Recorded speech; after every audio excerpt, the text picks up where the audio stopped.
Hello students, क्या हाल चाल। मेरा नाम है अवनीश त्रिपाठी और आप देख रहे हैं पीडब्ल्यू आर्ट्स हिंदी मीडियम।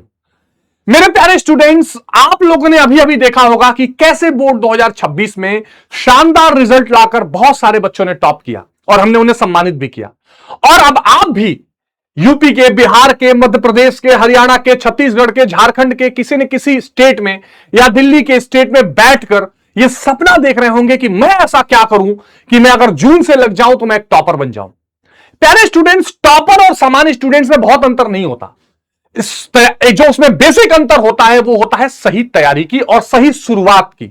तो आपकी शुरुआत कैसे होनी चाहिए, आप वो क्या क्या चीजें फॉलो करो जून से, ताकि आप जब फरवरी में जाओ तो चैन की नींद लेकर परीक्षा देने जा पाओ। ऐसा ना हो कि रात भर पन्ना पलट रहे हैं और सुबह कहें कुछ तो याद नहीं है। तो आज मैं एक छोटे से सेशन में 4-5 ऐसे महामंत्र आपको बताऊंगा जिसका अगर ख्याल आपने जून महीने से रख लिया, मई तो निकल गई, तो आप यकीन जानिए आप 95% से ऊपर की सवारी कर सकते हैं। अभी 97% एक बच्चे ने अचीव किया था जिसके घर हम गए थे। तो आइए फटाफट से हम उन इंपॉर्टेंट चीजों को जानते हैं, समझते हैं और डिस्कस करते हैं। मेरे प्यारे स्टूडेंट्स, आज मैं आपको 5 महामंत्र बहुत लिख के आराम से बताऊंगा जिसकी आपको बहुत अच्छे तरीके से आदत बन जानी चाहिए। सबसे पहला जो आपको देखना है वो देखना है आपका पाठ्यक्रम, जिसको हम कहते हैं सिलेबस। अब जरा ध्यान से देखिएगा प्यारे बच्चों, मैं कहना क्या चाहता हूं।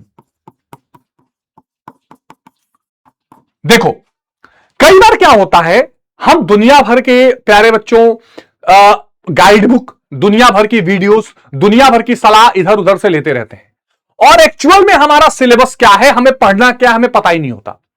सभी बोर्ड्स का अब एक कॉमन सिलेबस हो चुका है। कुछ कुछ चैप्टर्स और कुछ कुछ सब्जेक्ट जैसे इकोनॉमिक्स में थोड़ा बहुत चेंज है, तो वो एनसीईआरटी है।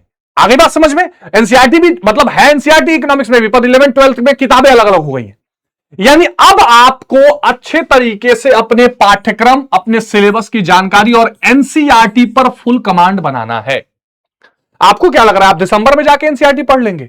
आपको क्या लग रहा है आप एग्जाम से 1 महीना पहले एनसीईआरटी पढ़ लेंगे? आप पढ़ना चाहेंगे भी तो नहीं पढ़ पाएंगे। होता यही है, जब आप लास्ट में पहुंचते हैं ना, अरे सर सर सर मेरी बुक रीडिंग नहीं हुई, कैसे करूं? तो टीचर कहता है एनसीईआरटी पढ़ लो। अब तुम खोलने बैठे, आज हई पढ़े, कल हऊ पढ़े, अरे बाप रे, तो सारा हमारे सर पे आ गया। हिस्ट्री पढ़ रहे हैं तो ज्योग्राफी छूट रहा है, ज्योग्राफी छूट रहे हैं तो पॉलिटिकल साइंस, क्या पढ़ूं मैं? तो मेरे प्यारे बच्चों, यह सही समय है कि आप अच्छे से अपना एनसीईआरटी किताब खोलो और अपने सारे चैप्टर्स को अच्छे से देखो और एक एक करके इन पाठ्यक्रम और सिलेबस में एनसीईआरटी को रीड करना शुरू करो। रीड करने के साथ साथ उसके छोटे छोटे पिन पॉइंट्स है ना, जिसको हम कहते हैं पिन पॉइंट्स, छोटे छोटे नोट्स भी बना लो। इससे क्या होगा कि जब तुम्हें मन करेगा, आगे मैं चर्चा करूंगा अभी, उसको रिवाइज कर लोगे। तो नंबर 1 पे क्या आया? पाठ्यक्रम। आपका सिलेबस आपको अच्छे से पता होना चाहिए।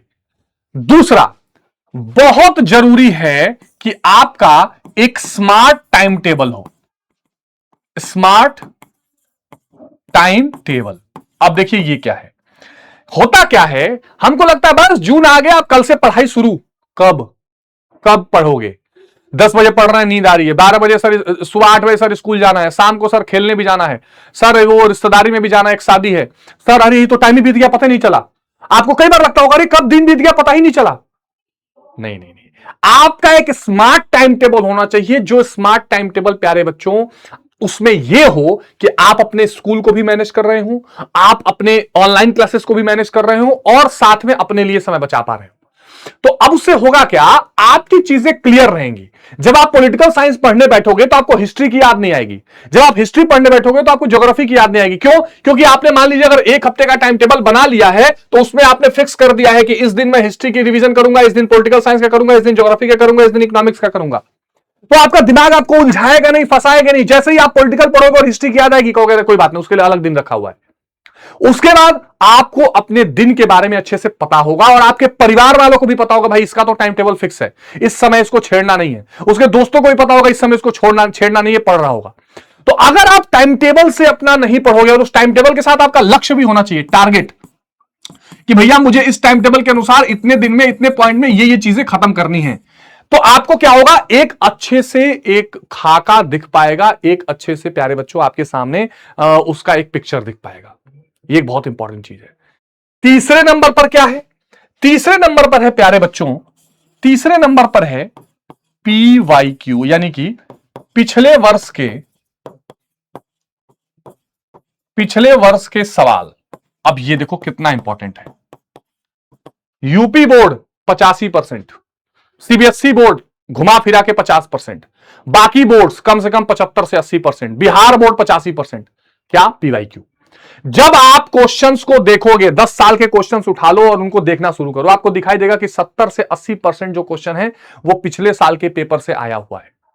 यानी हो ही नहीं सकता कि आप पीवाईक्यू पढ़े बिना एग्जाम में जाओ। तो कब पढ़ोगे? सर एग्जाम के समय पढ़ेंगे। गलत। अभी से चैप्टर पढ़ के पीवाईक्यू सॉल्व कर दो, तुम्हें कॉन्फिडेंस आता जाएगा कि तुम आंसर कर पा रहे हो। कौन से वो क्वेश्चन है जहां तुम फंसते हो, उसको पढ़ते समय और रिवाइज करो। तो अभी से लेके एग्जाम तक आपको पीवाईक्यूज तो करने ही करने हैं, इसमें कोई दो राय नहीं है। आपको क्या करना है? प्रीवियस ईयर क्वेश्चंस लगातार करते रहना है। यह ध्यान रखिएगा। ये 3 मंत्र हैं, बहुत इंपॉर्टेंट। चौथे नंबर पर जो हमारा मंत्र आएगा वो आएगा रिवीजन। अब लो भैया, ये सबसे इंपॉर्टेंट है। और ये रिवीजन साप्ताहिक, मासिक और दैनिक। मतलब आपको क्या करना है प्यारे बच्चों? आपको रोज रिवीजन करना है, हफ्ते में भी एक बार करना है, महीने में भी एक बार करना है। यह रिवीजन रुकना नहीं चाहिए। अगर यह आपने नहीं किया, सारा पढ़ा बेकार, सब कुछ बेकार हो जाएगा। आपको लगेगा मैंने इतना पढ़ लिया, बाद में टाइम डेफिस हो जाएगा और फिर कहोगे अरे यार सब तो पढ़ा था, वो कहां रह गया। पूरा कॉन्फिडेंस टूट जाएगा प्यारे बच्चों। इसलिए ध्यान रखना, जो पढ़ रहे हो सरसरी निगाह से रोज रिवाइज करो। हफ्ते में हफ्ते भर का रिवाइज कर लो, महीने में महीने भर का कर लो। तब देखना जादू होगा, जादू।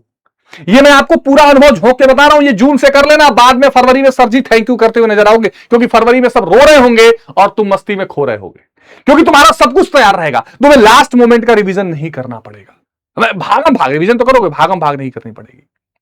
और लास्ट में प्यारे बच्चों, लास्ट में